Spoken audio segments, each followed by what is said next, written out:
100% இந்த 2 பேருக்கு தானே இது நாள் வரைக்கும் ஓட்டு வந்துட்டு இருந்தது. அதிமுக, திமுக 2 பேருக்கு தானே அந்த 100% இருந்தது. இப்ப இவரு உள்ள வந்து என்ன பண்ண போறார்? இவரும் திமுகவை தானே எதிர்க்கிறாரு. மேடையில அப்படித்தானே எதிர்க்கிறாரு. திமுகவை தானே கடுமையா எதிர்க்கிறாரு.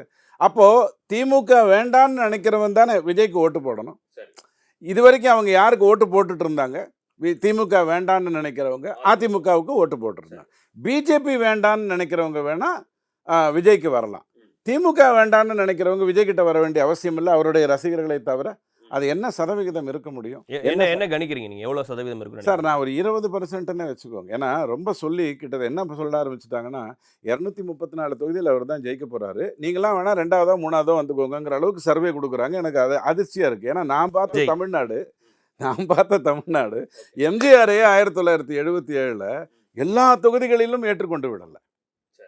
எம்ஜிஆர் தான் ஆட்சி அமைச்சாருங்கிறதுல மாற்றுக்கிறதுல அப்படியே எல்லாத்தையும் ஏற்றுன்றல. அதுக்கு பிறகு தான் கதை மாறிச்சு. 80ல் திரும்பவும் கரூரில் இவங்க தப்பு பண்ண மாதிரி அங்கே கருணாநிதி ஐயா 80ல் ஆட்சியை கிடைச்சார். கதை வேறு விதமாக போச்சுங்கிறதெல்லாம் வரலாறு.